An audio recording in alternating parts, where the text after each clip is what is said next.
한국 디스플레이는 영원한 2등이다. 한국을 무시하던 일본이 무려 200조 원 시장을 통째로 날렸습니다.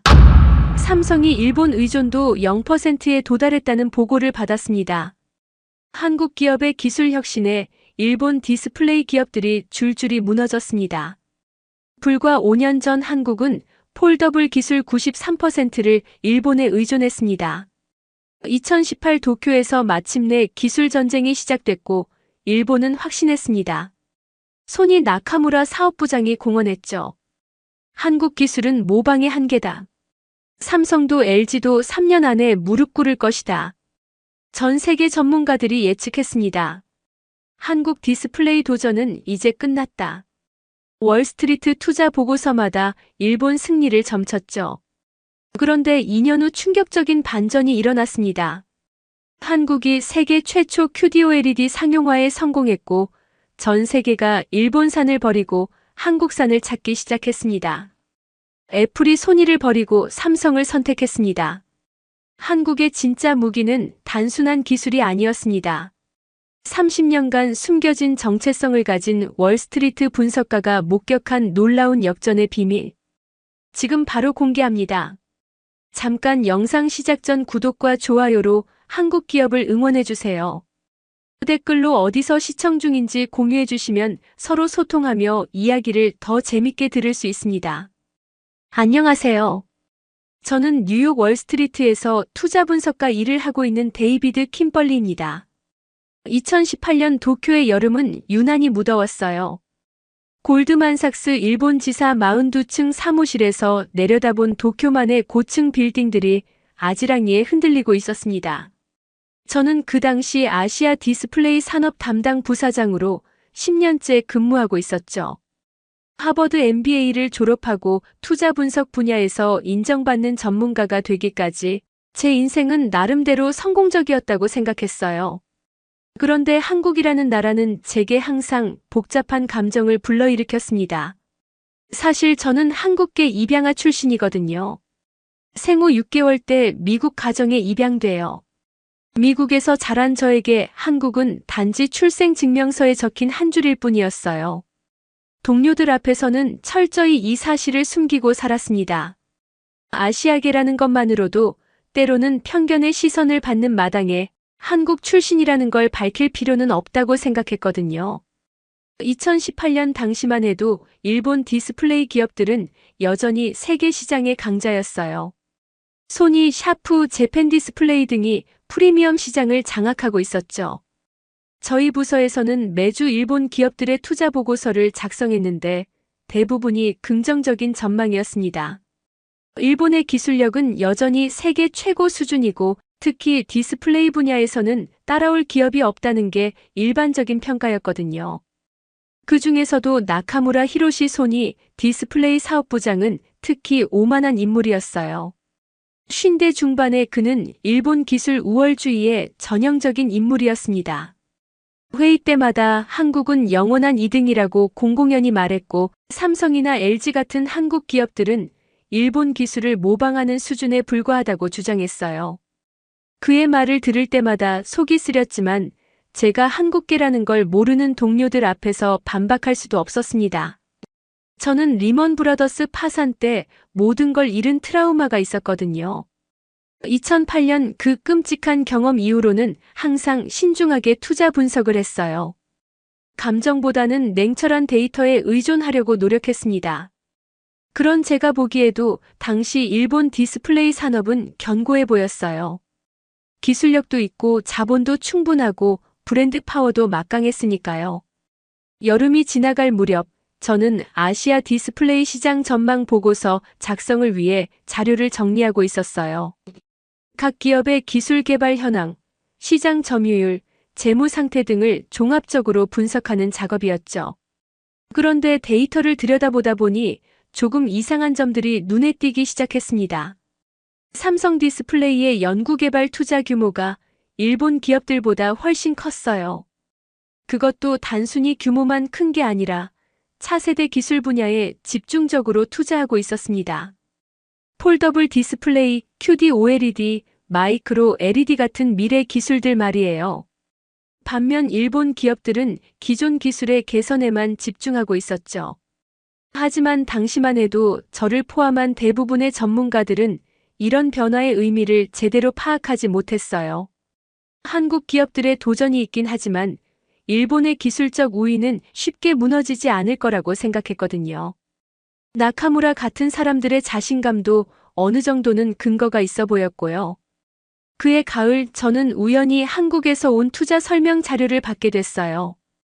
박민준이라는 삼성 디스플레이 차세대 사업팀장이 작성한 자료였는데 내용이 상당히 인상적이었습니다.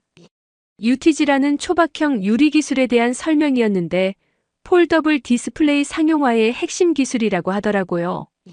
박민준이라는 사람은 30대 후반의 완벽주의자로 유명했어요. 기술이 곧 국력이라는 신념을 가지고 있었고 일본 손이를 꺾고 세계 1위 OLED를 만들겠다는 집념의 소유자였죠. 그의 설명 자료를 보면서 저는 한국 기업들이 생각보다 훨씬 진지하게 차세대 기술 개발에 임하고 있다는 걸 깨달았어요. 하지만 여전히 회의적이었습니다. 아무리 좋은 기술이라고 해도 상용화까지는 시간이 걸릴 테고 그 사이에 일본 기업들도 가만히 있지는 않을 테니까요. 더군다나 디스플레이 산업은 단순히 기술만으로 승부가 나는 분야가 아니거든요. 대규모 투자, 안정적인 공급망, 고객사와의 관계 등 여러 요소가 복합적으로 작용하는 영역이에요. 연말이 다가오면서 저는 2019년 투자 전망 보고서 작성에 들어갔습니다. 여전히 일본 디스플레이 기업들에 대한 평가는 긍정적이었어요. 소니와 샤프는 매수 추천, 재팬 디스플레이는 보유 추천으로 등급을 매겼죠. 한국 기업들도 언급했지만 일본 기업들의 강력한 경쟁자 정도로만 평가했어요. 나카무라가 연말 투자자 미팅에서 한 말이 지금 생각해보면 참 아이러니합니다. 한국 기업들의 도전은 일시적인 현상일 뿐이다. 기술의 본질을 이해하지 못하는 그들이 우리를 진정으로 위협할 수는 없다고 장담했거든요. 그 자신감이 과연 어디서 나온 건지 지금 돌이켜보면 정말 신기해요. 하지만 제가 미처 예상하지 못한 변화가 이미 시작되고 있었습니다. 한국에서는 박민준과 같은 기술자들이 밤낮 없이 연구실에서 불가능을 가능으로 만들기 위해 노력하고 있었고, 정부 차원에서도 K-디스플레이 프로젝트라는 야심찬 계획을 추진하고 있었어요. 강철호 전 삼성전자 임원 출신 정부 고문이 주도하는 20년 장기 전략이 마침내 결실을 맺기 시작한 거였죠. 2018년의 마지막 날, 저는 도쿄 사무실에서 야경을 바라보며 생각했어요. 내년에는 어떤 변화가 있을까? 당시만 해도 그 변화가 제 인생과 정체성, 그리고 전체 업계를 완전히 뒤바꿔 놓을 만큼 극적일 거라고는 상상도 못했습니다. 일본 기업들의 안주하는 모습과 한국 기업들의 조용한 혁신 사이에서 저는 아직 그 의미를 제대로 파악하지 못하고 있었어요. 2019년 봄이 되면서 디스플레이 업계에 미묘한 변화의 바람이 불기 시작했습니다. 삼성 디스플레이가 폴더블 디스플레이 기술에서 일본을 앞서기 시작한다는 소식이 들려왔거든요. 처음에는 단순한 소문 정도로 여겼는데 점점 구체적인 정보들이 나오기 시작했어요. 박민준의 팀이 개발한 UTG 기술이 세계 최초로 상용화에 성공했다는 뉴스가 터졌습니다. 울트라 신 글래스라고 불리는 이 기술은 유리를 종이처럼 얇게 만들면서도 수만 번 접었다 펼 수 있는 내구성을 확보한 혁신적인 기술이었어요. 저는 그 소식을 듣고 깜짝 놀랐습니다. 불과 몇 달 전까지만 해도 기술 자료에서만 봤던 것이 실제 제품으로 나온 거였거든요. 일본 언론들의 반응은 예상대로였어요. 도쿄 신문은 일시적 현상이라는 제목으로 기사를 냈고 니혼게이자이 신문은 기술의 완성도에 의문을 제기했습니다. 나카무라도 기자회견에서 한국 기술은 아직 실용화 단계에 이르지 못했다며 여전히 일본이 기술적 우위를 유지하고 있다고 강조했어요. 하지만 시장의 반응은 달랐습니다. 삼성의 갤럭시 폴드 출시 발표가 나오자 전 세계 스마트폰 업계가 발칵 뒤집혔어요.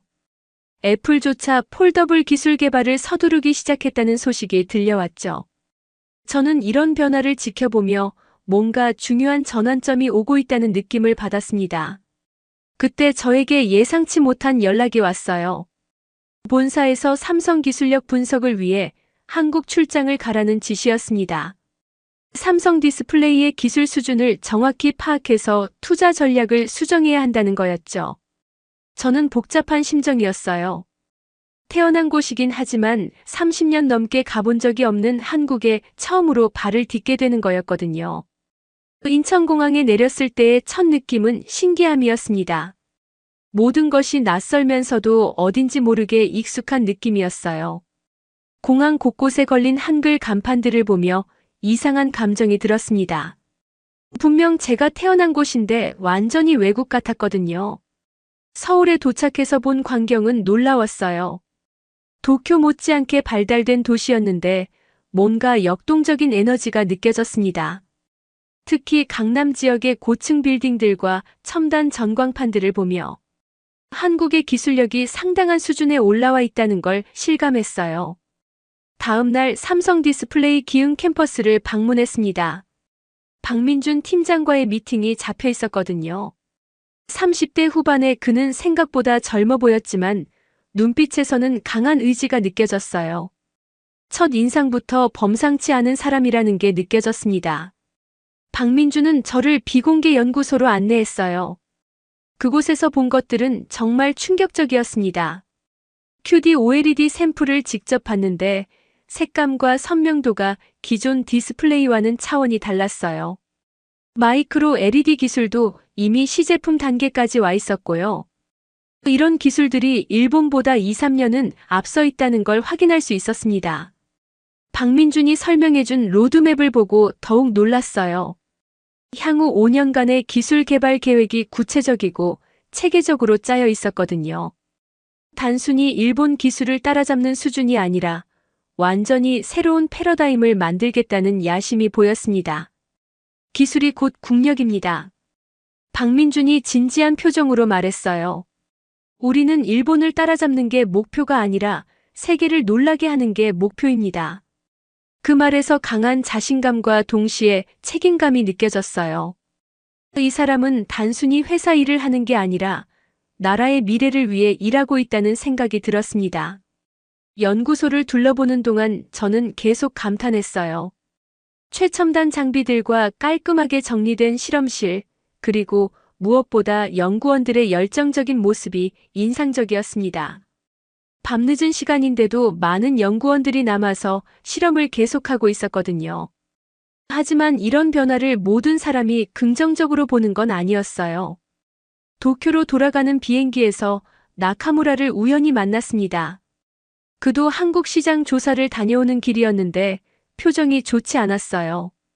한국 기술 유출 의혹을 제기하며 일본 정부의 제재를 요구하겠다고 하더라고요. 정당한 경쟁이 아니라는 주장이었습니다. 저는 그 말을 듣고 어이가 없었어요. 제가 직접 본 한국의 기술은 분명히 독자적인 연구 결과였거든요. 나카무라의 반응을 보며 저는 일본 기업들이 위기감을 느끼기 시작했다는 걸 깨달았어요. 과거처럼 여유롭게 한국을 내려다보던 시대는 끝나가고 있었습니다. 실제로 한국 기술력이 일본을 위협하는 수준에 올라온 거였죠. 서울에서의 마지막 밤, 저는 한강을 바라보며 복잡한 심정이었어요. 제가 태어난 이 나라가 이렇게 발전해 있다는 게 신기하면서도 자랑스러웠습니다. 동시에 지금까지 한국계라는 사실을 숨기고 살아온 제 자신이 부끄럽기도 했고요. 특히 한국 입양기관을 방문했을 때는 정말 감정이 복잡했어요. 저와 같은 처지의 아이들이 여전히 많다는 걸 알게 됐거든요. 그들을 보면서 제가 얼마나 운이 좋았는지 깨달았지만 동시에 뿌리를 잃고 살아가는 아픔도 이해할 수 있었습니다. 도쿄로 돌아와서 저는 보고서 작성에 들어갔어요. 하지만 쉽지 않았습니다. 제가 본 한국의 기술력을 객관적으로 평가하면 일본 기업들에게는 좋지 않은 소식이 될 테니까요. 그렇다고 사실을 왜곡할 수는 없었고요. 결국 저는 정직하게 보고서를 작성했습니다. 한국 디스플레이 기술이 예상보다 훨씬 앞서 있으며 향후 1, 2년 내에 일본을 추월할 가능성이 높다는 내용이었어요. 물론 이 보고서는 사내에서 큰 파장을 일으켰죠. 하지만 저는 확신했어요. 변화의 바람이 불기 시작했고 이제 돌이킬 수 없는 지점에 와 있다는 걸 말이에요. 한국이 단순히 일본을 따라잡는 게 아니라 완전히 새로운 길을 개척하고 있었습니다. 그리고 그 변화의 중심에는 박민준 같은 열정적인 기술자들이 있었어요. 서울에서의 경험은 제게 큰 변화를 가져왔습니다. 돌아온 후 며칠 동안 저는 계속 생각에 잠겨 있었어요. 한국에서 본 것들이 단순한 기술 발전이 아니라 패러다임의 전환이라는 걸 깨달았거든요. 박민준과의 만남은 특히 인상 깊었습니다. 그의 눈빛에서 본 것은 단순한 자신감이 아니라 사명감이었어요. 몇 주 후 박민준으로부터 연락이 왔습니다. 삼성의 비공개 연구소를 더 자세히 견학할 기회를 주겠다는 제안이었어요. 이번에는 아직 외부에 공개되지 않은 차세대 기술들을 보여주겠다고 하더라고요. 저는 망설이지 않고 승낙했습니다. 투자 분석가로서도 중요한 정보였지만 개인적으로도 한국의 기술력을 더 정확히 파악하고 싶었거든요. 이번 방문에서 본 것들은 정말 충격적이었어요. QD-OLED 기술은 이미 양산 준비 단계에 들어가 있었고 마이크로 LED는 시제품이 완성되어 있었습니다. 박민준이 자랑스럽게 보여준 샘플들을 보며 저는 말을 잃을 뻔했어요. 색 재현율과 명암비가 기존 디스플레이와는 비교할 수 없을 정도였거든요. 더 놀라운 건 이런 기술들이 일본보다 2, 3년은 앞서 있다는 점이었습니다. 소니나 샤프가 아직 연구 단계에 머물러 있는 기술들을 삼성은 이미 상용화 직전까지 끌어올린 거였어요. 박민준의 설명에 따르면 한국 정부의 K-디스플레이 프로젝트가 이런 발전을 가능하게 했다고 하더라고요. K-디스플레이 프로젝트는 강철호 전 삼성전자 임원이 정부 고문으로 참여해서 설계한 장기 전략이었어요. 단순히 기업 차원의 기술 개발이 아니라 국가 차원에서 디스플레이 산업 전체를 키우는 종합계획이었습니다. 연구개발 투자, 인력 양성, 산학협력, 글로벌 마케팅까지 모든 것이 체계적으로 연결되어 있었어요. 이런 이야기를 들으며 저는 깨달았습니다. 일본 기업들이 개별적으로 경쟁하고 있는 사이 한국은 국가 전체가 하나의 팀이 되어 움직이고 있었던 거예요. 그 차이가 지금의 결과를 만들어낸 거였죠. 하지만 이런 변화를 모든 사람이 받아들이는 건 아니었습니다. 도쿄로 돌아가자마자 나카무라의 강력한 반발에 부딪혔어요. 그는 한국 기술 유출 의혹을 본격적으로 제기하며 일본 정부의 제재를 요구하기 시작했습니다. 정당한 경쟁이 아니다. 나카무라가 기자회견에서 강하게 주장했어요. 한국이 이렇게 빠른 시간 내에 기술을 따라잡을 수 있었던 것은 분명히 불법적인 방법이 있었기 때문이다. 우리는 이를 철저히 조사해야 한다고 목소리를 높였죠. 저는 그 모습을 보며 안타까웠어요. 제가 직접 본 한국의 기술은 분명히 독창적인 연구의 결과였거든요. 유출이나 모방이 아니라 완전히 새로운 접근법으로 개발된 기술들이었습니다. 하지만 나카무라는 그 사실을 인정하려 하지 않았어요. 일본 언론들도 나카무라의 주장에 동조하기 시작했습니다. 아사히 신문은 한국의 급성장 뒤에 숨겨진 의혹이라는 제목으로 특집 기사를 냈고 요미우리 신문은 기술 주권 수호라는 명분으로 한국 견제론을 펼쳤어요. 하지만 시장의 반응은 달랐습니다. 애플이 삼성의 차세대 아이폰 OLED 독점 공급 계약을 검토한다는 소식이 터졌거든요. 이는 정말 폭탄급 뉴스였어요. 애플이 일본 업체들을 제치고 한국 업체를 파트너로 선택할 가능성이 높아진 거였으니까요. 한편 한국에서는 또 다른 변화가 일어나고 있었습니다. 최유진이라는 카카오벤처스의 젊은 투자 심사역이 한국 디스플레이 스타트업들의 대규모 투자를 단행한다는 소식이 들려왔어요. 실리콘밸리 유학파인 20대 후반의 최유진은 불가능을 투자한다는 모토로 유명한 인물이었습니다. 최유진의 투자 철학은 독특했어요. 기존 대기업들이 하지 않는 영역, 아직 시장이 형성되지 않은 분야에 과감하게 투자하는 거였죠. 홀로그램 디스플레이, 투명 디스플레이, 플렉서블 이페이퍼 같은 미래 기술들에 집중 투자하고 있었어요. 이런 움직임들을 종합해보면 한국 디스플레이 산업의 저력이 얼마나 깊은지 알 수 있었습니다. 삼성 같은 대기업뿐만 아니라 정부, 벤처캐피털, 스타트업까지 모든 주체들이 유기적으로 연결되어 하나의 거대한 생태계를 만들고 있었던 거예요. 저는 이런 변화를 지켜보며 점점 확신하게 됐습니다. 이것은 단순한 기술 경쟁이 아니라 패러다임의 전환이었어요. 일본의 독점 체제에 균열이 생기기 시작한 거였죠. 그런데 이 과정에서 저 개인에게도 큰 변화가 일어났습니다. 한국을 방문하면서 제 정체성에 대해 진지하게 생각해보게 된 거예요. 한국 입양기관을 다시 찾아가서 제 기록을 확인해 봤는데 생각보다 많은 정보가 남아 있었어요. 저를 낳은 어머니는 당시 19살이었고 경제적 어려움 때문에 어쩔 수 없이 입양을 보냈다는 기록이 있었습니다. 그 기록을 보며 저는 복잡한 감정에 빠졌어요. 원망보다는 안타까움이 더 컸죠. 그 어머니도 선택의 여지가 없었을 테니까요. 하지만 동시에 저는 깨달았어요. 지금까지 한국계라는 사실을 부끄러워했던 제 자신이 얼마나 어리석었는지 말이에요. 한국은 이제 부끄러워할 나라가 아니라 자랑스러워해야 할 나라가 되어 있었거든요. 그때부터 저는 동료들과의 대화에서도 조금씩 변화를 보이기 시작했어요. 한국 기업들에 대한 무시하는 발언이 나올 때마다 객관적인 데이터로 반박했죠. 처음에는 동료들이 의아해했지만 점차 제 분석이 맞다는 걸 인정하기 시작했어요. 나카무라는 여전히 한국 기술 유출 의혹을 제기하고 있었지만 시장은 이미 다른 방향으로 움직이고 있었습니다. 삼성의 기술력을 인정하는 분위기가 점점 확산되고 있었거든요. 투자자들도 일본 기업들보다 한국 기업들에 더 관심을 보이기 시작했어요.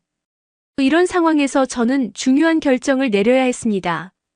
계속해서 일본 기업들 편에서 한국을 견제할 것인가, 아니면 객관적인 관점에서 변화하는 현실을 받아들일 것인가. 선택은 명확했어요. 저는 투자 분석가로서 진실을 말해야 했고, 한국계로서도 더 이상 제 뿌리를 부정할 수 없었거든요. 하지만 이런 결정이 앞으로 제 커리어에 어떤 영향을 미칠지는 알 수 없었습니다. 일본 지사에서 한국을 옹호하는 분석가로 찍힐 수도 있었거든요. 그럼에도 저는 확신했어요. 진실은 결국 승리할 거라고 말이에요. 2019년 가을이 깊어갈 무렵 디스플레이 업계에 정말 충격적인 소식이 터졌습니다. 삼성 디스플레이가 애플의 차세대 아이폰 OLED 독점 공급업체로 선정됐다는 발표였어요. 이 소식을 처음 들었을 때 저는 정말 놀랐습니다. 애플이 일본 업체들을 완전히 배제하고 한국 업체를 선택한 거였거든요. 재팬 디스플레이는 그동안 애플의 주요 파트너였어요. 아이폰 초기 모델부터 꾸준히 액정 디스플레이를 공급해왔죠. 하지만 이번 계약에서는 완전히 배제당했습니다. OLED로 전환하면서 기술력에서 뒤처진 게 결정적인 이유였어요. 나카무라의 반응은 예상할 수 있었습니다.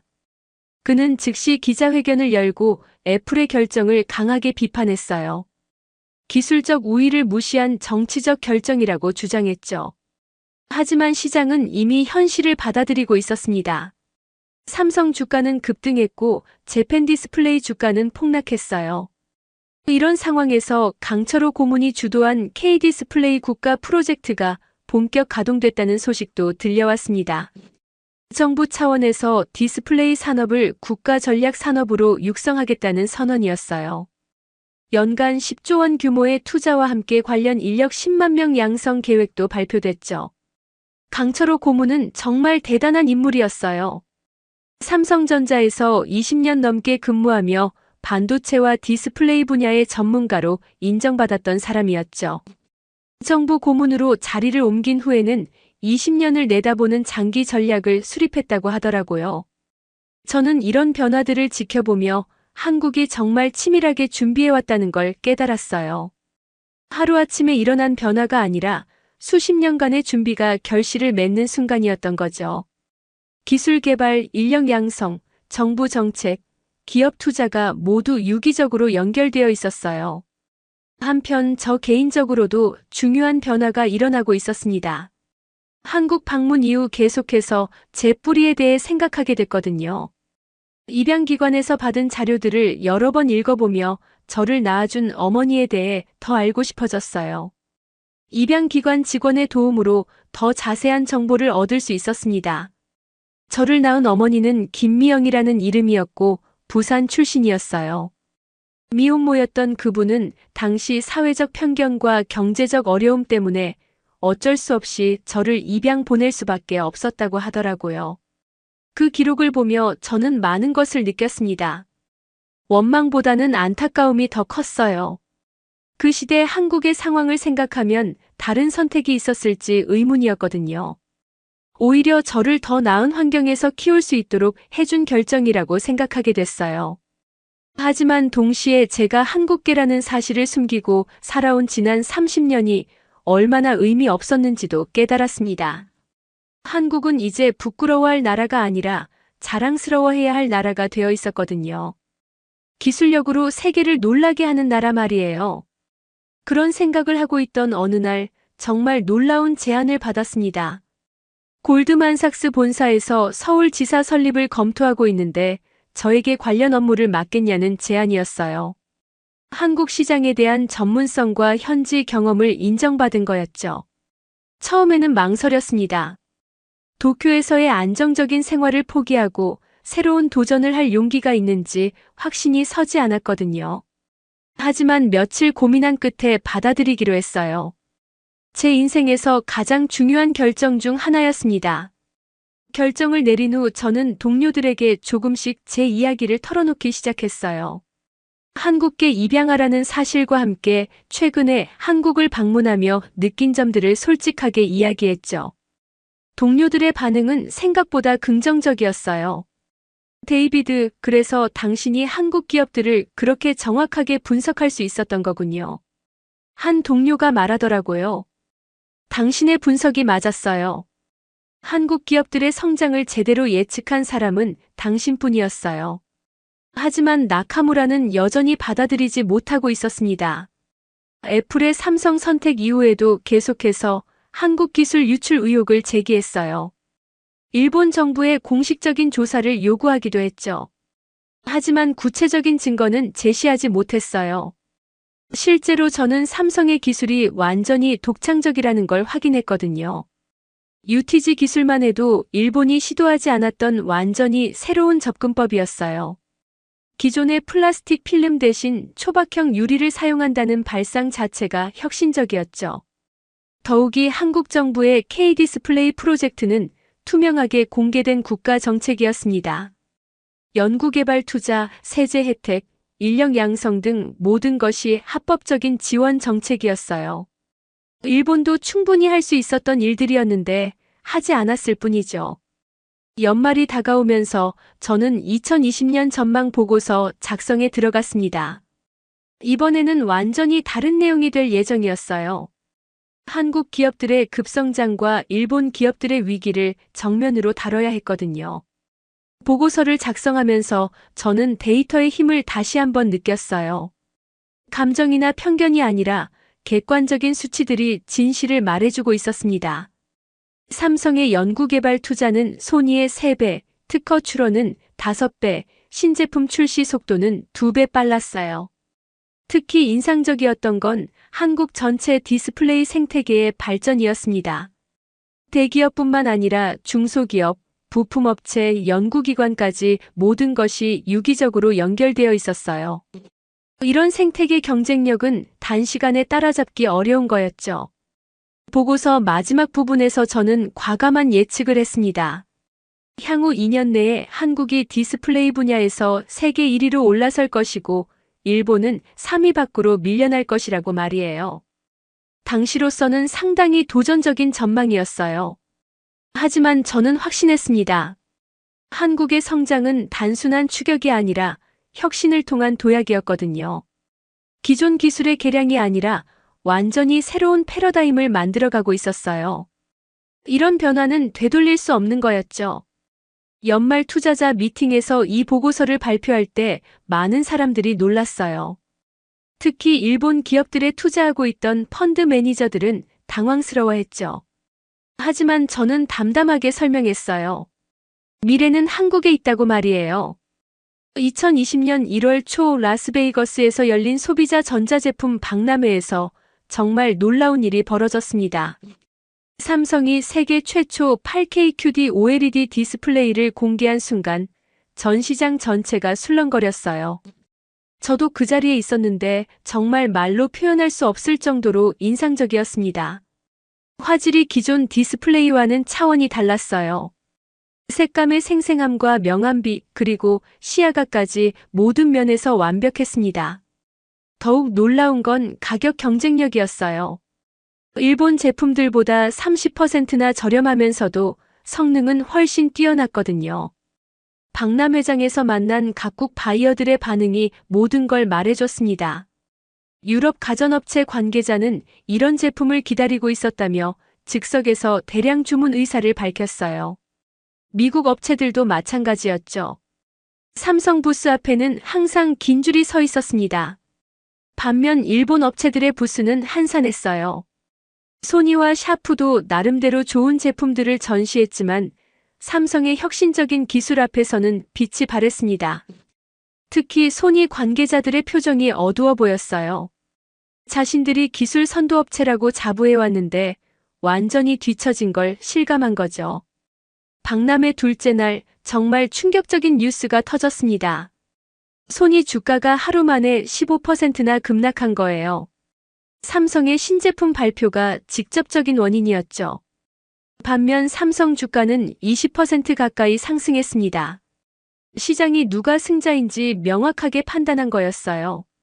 나카무라는 긴급 이사회에 소집당했다는 소식도 들려왔습니다. 소니 경영진들이 디스플레이 사업부의 대응 전략을 전면 재검토하겠다고 발표했거든요. 사실상 나카무라의 책임을 묻는 분위기였어요. 저는 그 광경을 지켜보며 복잡한 심정이었습니다. 개인적으로는 나카무라를 좋아하지 않았지만 한 사람의 커리어가 무너지는 걸 보는 건 쉽지 않았어요. 하지만 동시에 이것이 현실이라는 걸 받아들여야 했죠. 기술 경쟁에서 뒤처지면 이런 결과를 감수해야 하는 거니까요. 박람회 마지막 날, 저는 중요한 결정을 내렸습니다. 투자 보고서에서 일본 디스플레이 산업의 몰락과 한국의 완전한 승리를 공식 선언하기로 한 거예요. 이는 정말 무거운 결정이었어요. 제가 10년간 일해온 도쿄지사의 기존 입장과는 정반대되는 분석이었거든요. 하지만 더 중요한 결정이 기다리고 있었습니다.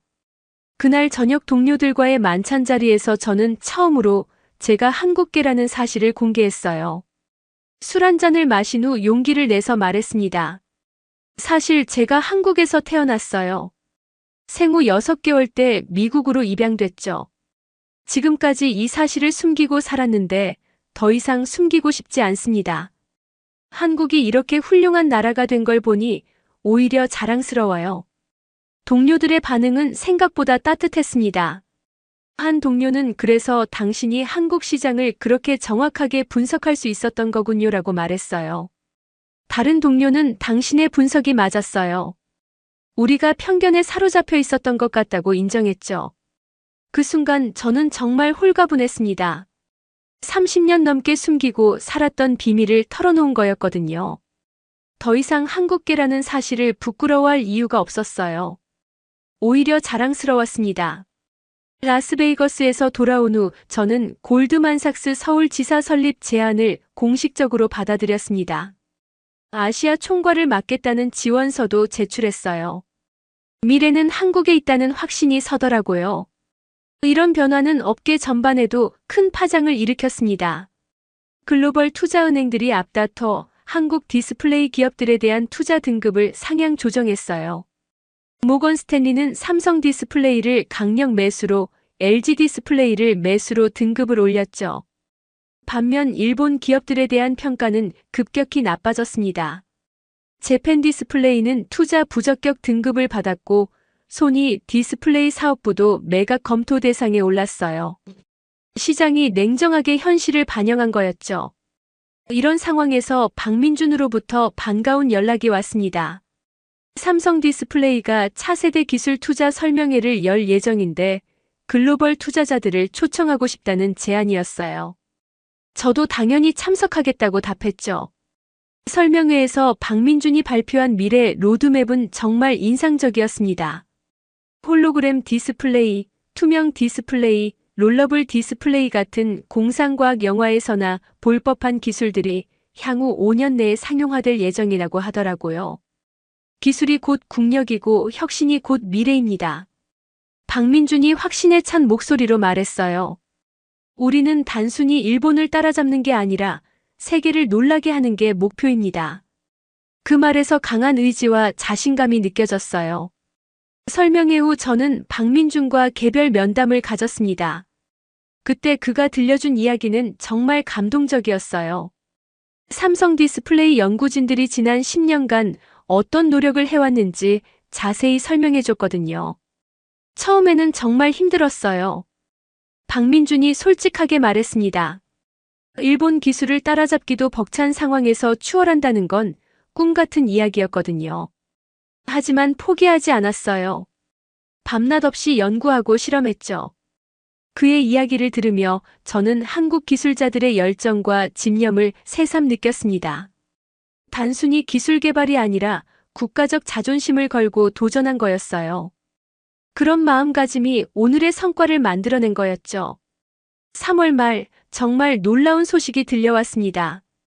애플이 차세대 아이패드에도 삼성 디스플레이를 독점 공급받기로 했다는 발표였어요.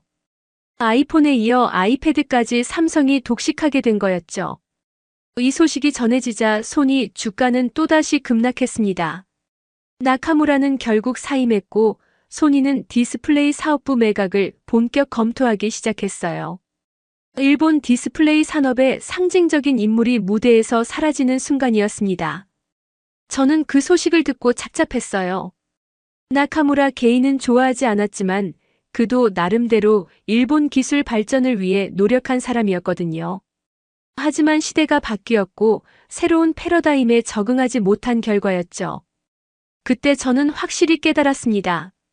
이제 정말로 한국이 디스플레이 분야에서 세계를 이끌어가는 시대가 온 거라고요.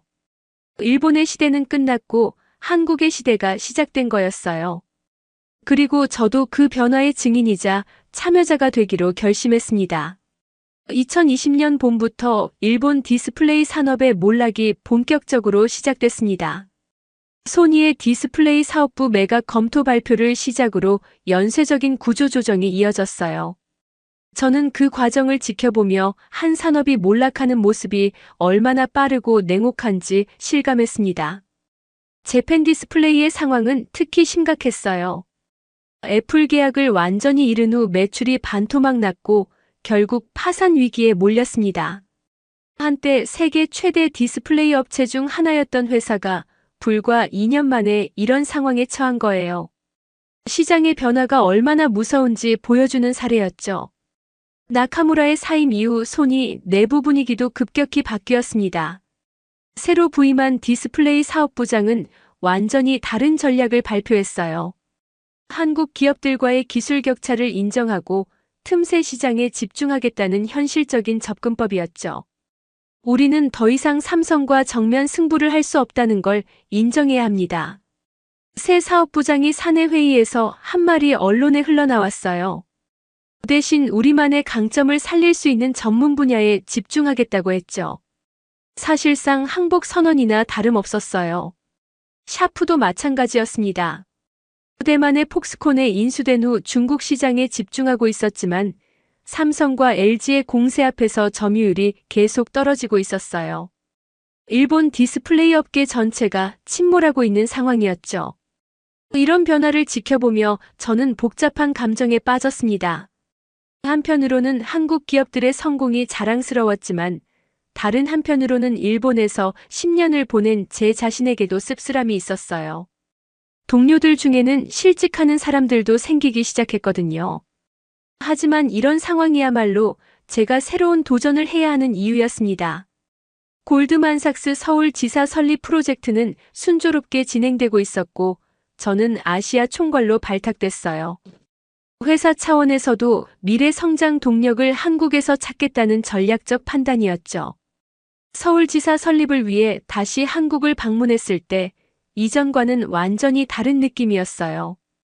이번에는 관광객이 아니라 새로운 인생을 시작하는 사람으로 온 거였거든요. 강남의 고층 빌딩들을 바라보며 여기서 새로운 커리어를 쌓아가겠다는 다짐을 했습니다. 서울지사 사무실은 여의도 국제금융센터에 마련됐어요. 한강이 내려다 보이는 40층 사무실에서 일하게 된 거죠. 도쿄 사무실보다 더 좋은 환경이었어요. 한국 경제의 성장을 상징하는 것 같았습니다. 새로운 팀을 꾸리는 과정도 흥미로웠어요. 한국 현지 직원들과 외국인 전문가들을 적절히 조합해서 글로벌 수준의 투자은행을 만드는 게 목표였거든요. 특히 한국 디스플레이 산업에 특화된 전문팀을 꾸리는데 집중했어요. 팀원 중에는 최유진도 있었습니다. 카카오벤처스에서 활약하던 그가 골드만삭스로 이직한 거였어요. 한국 스타트업 생태계에 대한 그의 전문성이 필요했거든요. 실리콘밸리에서 쌓은 경험과 한국 시장에 대한 이해를 겸비한 인재였죠. 불가능을 투자한다는 제 모토는 여전히 유효해요. 최유진이 웃으며 말했습니다. 이제 골드만삭스에서 더 큰 스케일로 그 철학을 실현해보고 싶어요. 차세대 기술들이 상용화되는 과정을 지원하는 거죠. 서울지사가 본격 운영되기 시작하면서 저는 정말 바쁜 나날을 보냈어요. 한국 기업들의 글로벌 진출을 돕는 것이 주요 업무였거든요. 삼성 디스플레이의 유럽 시장 확대, LG 디스플레이의 중국 공장 증설, 중소 디스플레이 업체들의 기술 수출 등 다양한 프로젝트에 참여했어요. 특히 인상적이었던 건 한국 정부의 K-디스플레이 글로벌 이니셔티브였습니다. 강철호 고문이 주도하는 이 프로젝트는 한국의 디스플레이 기술을 전 세계에 확산시키겠다는 야심찬 계획이었어요. 단순히 수출만 하는 게 아니라 현지 파트너십을 통해 윈윈하는 모델을 추구했죠. 강철호 고문과의 미팅에서 들은 이야기는 정말 놀라웠습니다. 20년 전부터 이런 상황을 예상하고 준비해왔다는 거였어요. 일본을 단순히 따라잡는 게 아니라 완전히 새로운 생태계를 만들겠다는 비전이었죠. 우리는 일본을 이기려 한 게 아닙니다. 강철호 고문이 의미심장하게 말했어요. 세계를 놀라게 하려 했던 거예요. 기존 질서에 안주하지 않고 새로운 패러다임을 만들어가는 거죠. 그 결과가 오늘의 성과입니다. 그의 말을 들으며 저는 한국의 성장이 얼마나 체계적이고 전략적이었는지 깨달았어요. 하루아침에 이뤄진 기적이 아니라 수십 년간의 치밀한 준비가 결실을 맺은 거였죠. 한편 일본에서는 디스플레이 산업 재건을 위한 논의가 시작됐습니다. 정부 차원에서 대규모 지원 방안을 검토한다는 소식이 들려왔어요. 하지만 이미 너무 늦었다는 게 전문가들의 중론이었죠. 실제로 기술 격차는 계속 벌어지고 있었습니다. 삼성이 홀로그램 디스플레이 상용화에 성공했다는 소식이 전해졌을 때 일본 업체들은 아직 기초 연구 단계에 머물러 있었어요. 격차가 좁혀지는 게 아니라 더 벌어지고 있는 상황이었죠. 투자 시장의 반응도 냉정했습니다. 일본 디스플레이 관련 펀드들은 연이어 손실을 기록했고 한국 관련 펀드들은 큰 수익을 올렸어요. 돈의 흐름이 명확하게 방향을 바꾼 거였죠. 저는 이런 변화를 지켜보며 제 선택이 옳았다는 확신을 가졌습니다. 한국에서 새로운 커리어를 시작한 게 최고의 결정이었어요. 미래 성장 동력이 어디에 있는지 정확하게 판단한 거였죠. 서울에서의 첫 해가 끝나갈 무렵 저는 정말 많은 것을 성취했다고 느꼈어요. 골드만삭스 서울지사는 아시아 지역 최고 실적을 기록했고 저 개인적으로도 한국계라는 정체성을 당당하게 받아들이게 됐거든요. 더 중요한 건 한국이라는 나라에 대한 자부심이었습니다. 기술력으로 세계를 놀라게 하는 나라, 불가능을 가능으로 만드는 나라에서 일한다는 게 정말 자랑스러웠어요. 이제 한국계라는 사실을 숨기는 게 아니라 오히려 자랑스럽게 얘기하게 됐습니다. 2021년 새해를 맞으며 한국 정부가 정말 놀라운 발표를 했습니다. K-디스플레이 글로벌 이니셔티브라는 이름으로 전 세계 디스플레이 기술 표준을 한국이 주도하겠다는 선언이었어요. 강철호 고문이 주축이 되어 추진한 이 계획은 단순한 기술 수출을 넘어서 새로운 산업 생태계를 구축하겠다는 야심찬 프로젝트였습니다. 저는 그 발표를 지켜보며 정말 감동받았어요. 불과 3년 전만 해도 일본을 따라잡는 것조차 쉽지 않아 보였는데 이제는 세계 표준을 만들어 가겠다는 거였거든요. 한국의 성장 속도가 얼마나 빠른지 다시 한번 실감할 수 있었습니다. 이니셔티브의 핵심은 기술 공유와 상생이었어요. 한국이 독점하는 게 아니라 전 세계 파트너들과 함께 새로운 시장을 만들어 가겠다는 철학이었죠. 특히 개발도상국들에게는 기술 이전과 교육 프로그램을 제공하겠다고 했어요. 우리는 기술 패권을 독점하려는 게 아닙니다. 강철호 고문이 기자회견에서 강조했어요. 모든 나라가 함께 발전할 수 있는 생태계를 만들고 싶습니다. 기술은 나누면 나눌수록 더 발전하는 거니까요. 그런데 이런 발표가 나오자 정말 예상치 못한 반응이 나타났습니다. 일본에서 먼저 손을 내민 거예요. 박민준에게 일본 기업들과의 기술 파트너십을 제안하는 연락이 왔다는 소식을 들었어요. 처음에는 믿기 어려웠습니다. 그동안 한국 기술을 무시하고 견제했던 일본 기업들이 갑자기 협력하자고 나선 거였거든요. 하지만 현실을 받아들일 수밖에 없는 상황이 된 거였죠. 박민준의 반응은 더욱 놀라웠어요. 경쟁에서 이겼지만 이제는 상생해야 한다며 관용을 보인 거였습니다. 그의 성숙한 자세에 정말 감동받았어요. 승자의 여유라고 할까요? 우리가 목표로 한 건 일본을 무너뜨리는 게 아니었어요. 박민준이 진심 어린 목소리로 말했습니다.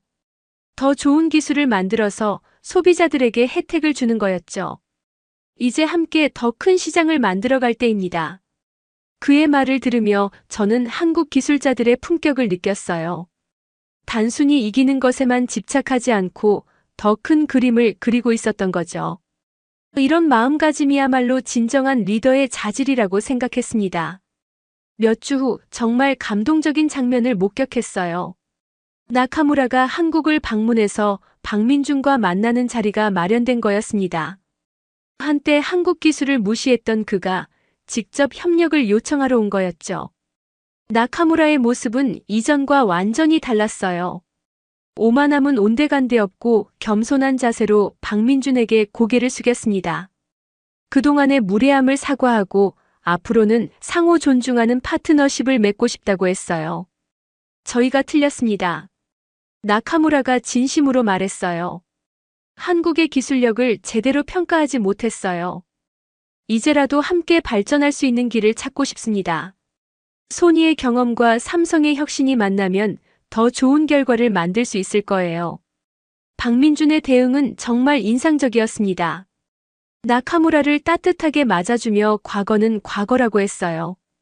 앞으로 함께 좋은 관계를 만들어 가자고 손을 내밀었죠. 그 모습을 보며 저는 정말 자랑스러웠습니다. 이런 화해 무드는 업계 전체로 확산됐어요. 샤프도 LG 디스플레이와 기술 협력 협정을 맺었고 재팬 디스플레이는 한국 중소기업들과 공동 연구 프로젝트를 시작했습니다.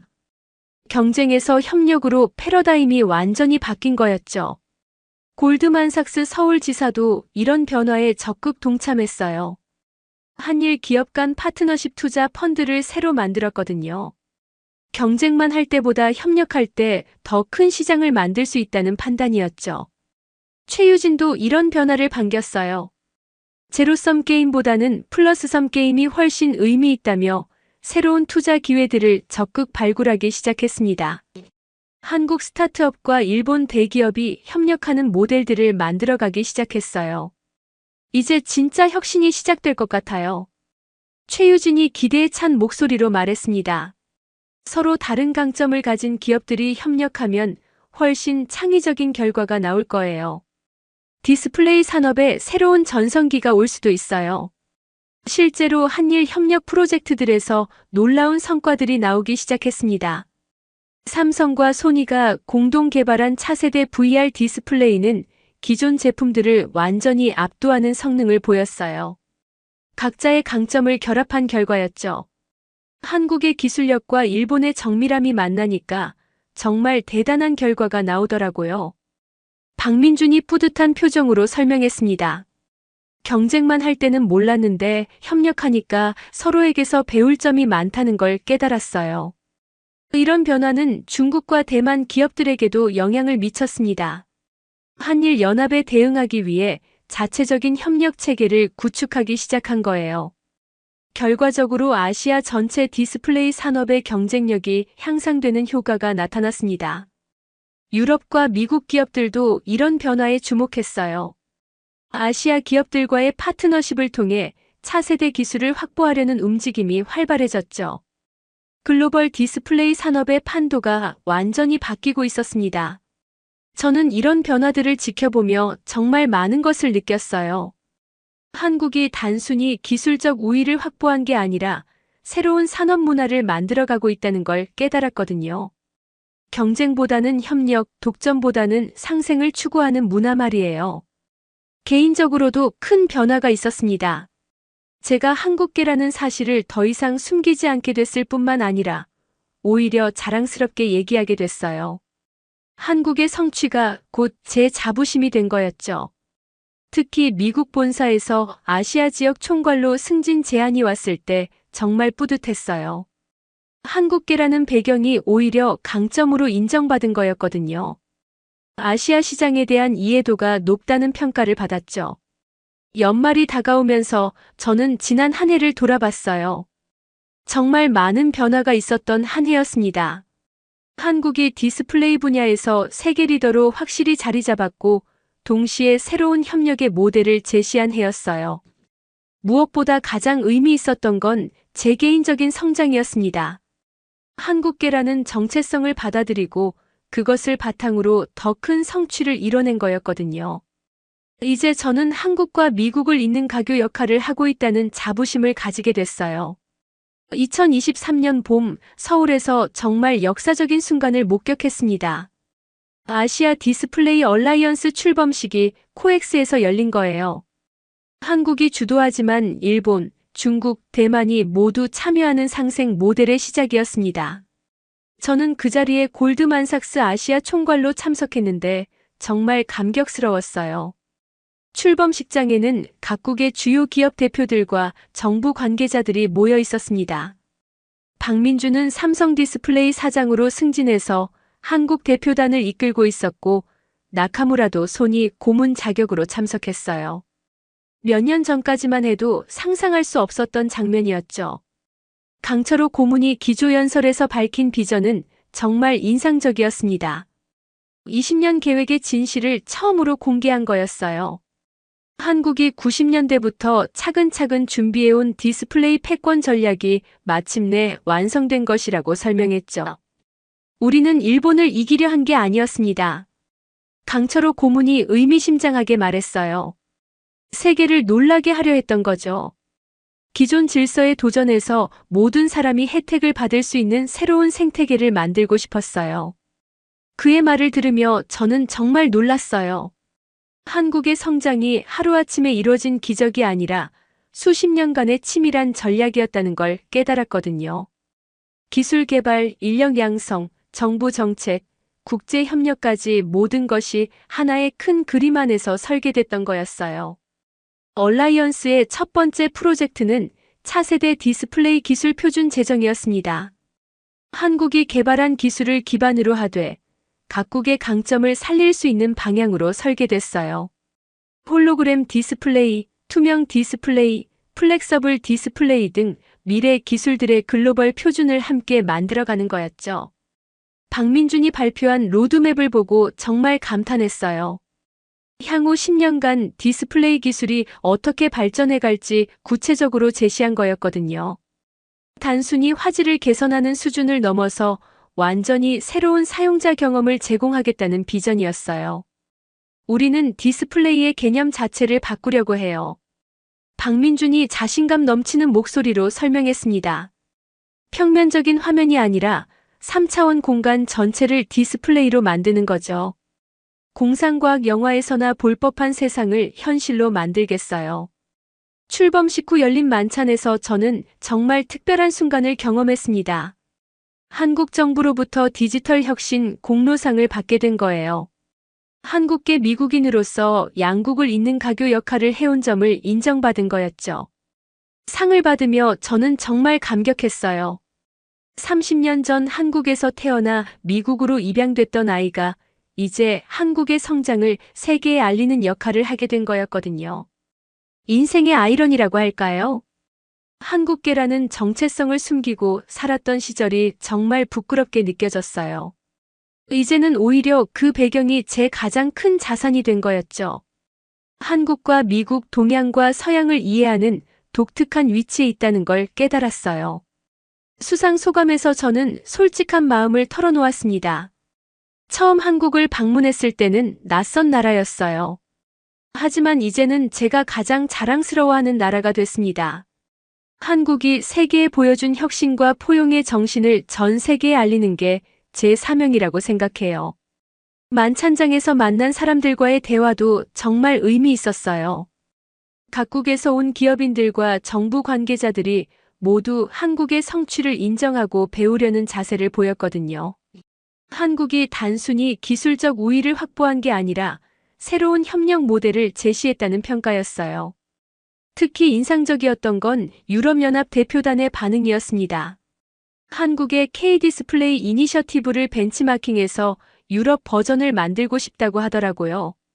경쟁보다는 협력을 통해 더 큰 시장을 만들어가는 한국의 접근법이 전 세계적으로 주목받고 있었어요. 며칠 후 저는 정말 특별한 기회를 얻었습니다. 뉴욕타임스에서 칼럼 기고를 요청한 거였어요. 한국의 디스플레이 산업 성장에 대한 분석을 써달라는 제안이었죠. 저는 망설이지 않고 승낙했어요. 칼럼 제목은 How Korea Surprised the World로 정했습니다. 한국이 어떻게 세계를 놀라게 했는지 객관적으로 분석하되 제 개인적인 경험도 함께 담고 싶었거든요. 한국계 입양아에서 투자 분석가가 되기까지의 여정과 한국의 성장 과정을 연결해서 쓴 거였어요. 칼럼에서 저는 한국의 성공 요인을 3가지로 정리했습니다. 첫째는 장기적 비전과 치밀한 전략, 둘째는 정부와 민간의 유기적 협력, 셋째는 경쟁보다는 상생을 추구하는 문화였어요. 이런 요소들이 결합되어 오늘의 성과를 만들어낸 거라고 분석했죠. 한국은 단순히 일본을 넘어선 게 아니라 전 세계에 새로운 혁신 모델을 제시했습니다. 칼럼의 마지막 문장이었어요. 기술 개발과 인간적 가치를 조화시킨 한국의 접근법은 다른 나라들에게도 영감을 주고 있습니다. 칼럼이 게재된 후 반응이 정말 뜨거웠어요. 전 세계 언론들이 한국의 성장 스토리에 주목하기 시작했죠. 월스트리트 저널, 파이낸셜 타임스, 이코노미스트 등에서 잇따라 한국 특집 기사를 냈어요. 더욱 의미 있었던 건 개인적인 연락들이었습니다. 저와 같은 한국계 입양아들로부터 감사 메시지가 많이 왔어요. 한국에 대해 자부심을 가질 수 있게 해줘서 고맙다는 내용들이었죠. 그런 반응을 보며 제 칼럼이 단순한 분석을 넘어서 많은 사람들에게 의미를 줬다는 걸 깨달았어요. 가을이 되면서 저는 새로운 프로젝트를 시작했습니다. 한국 기업들의 글로벌 진출을 체계적으로 지원하는 투자 펀드를 만든 거였어요. 골드만삭스의 글로벌 네트워크와 제 한국 시장 전문성을 결합한 독특한 모델이었죠. 펀드 이름은 코리아 이노베이션 글로벌 펀드로 정했어요. 한국의 혁신 기업들이 세계 시장으로 나아가는 걸 돕겠다는 의미였죠. 초기 규모는 10억 달러로 설정했는데 투자자들의 관심이 워낙 뜨거워서 20억 달러까지 확대됐어요. 최유진도 이 펀드의 핵심 멤버로 참여했습니다. 한국 스타트업 생태계에 대한 그의 전문성이 필요했거든요. 함께 일하면서 정말 좋은 시너지를 낼 수 있었어요. 이제 한국 기업들의 글로벌 진출을 체계적으로 도울 수 있게 됐어요. 최유진이 기대에 찬 목소리로 말했습니다. 단순히 자금만 지원하는 게 아니라 현지 시장 진출 전략부터 파트너십 구축까지 종합적으로 도울 수 있어요. 연말이 다가오면서 저는 지난 5년을 돌아봤어요. 정말 극적인 변화의 시기였습니다. 한국이 디스플레이 분야에서 세계 최강국으로 도약했고, 저 개인적으로도 한국계라는 정체성을 찾고 새로운 커리어를 쌓아 올렸어요. 무엇보다 의미 있었던 건 한국이 보여준 새로운 성장 모델이었습니다. 단순히 경쟁에서 이기는 게 아니라 모든 참여자가 함께 발전할 수 있는 생태계를 만들어간 거였어요. 이런 접근법이야말로 진정한 리더십이라고 생각했습니다. 2023년 크리스마스 이브, 저는 서울 한강공원에서 야경을 바라보며 생각했어요. 제가 태어난 이 도시가 이제 세계 기술 혁신의 중심이 되어 있다는 게 정말 자랑스러웠습니다. 한국은 더 이상 작은 나라가 아니라 세계를 이끌어가는 나라가 된 거였어요. 한국이 전 세계를 놀라게 했다는 제 칼럼 제목이 현실이 된 거였죠. 기술력으로 세계를 감동시키고 협력으로 새로운 미래를 열어가는 한국의 모습을 보며 저는 확신했어요. 이것이 바로 우리가 자랑스러워해야 할 대한민국의 진짜 모습이라고 말이에요.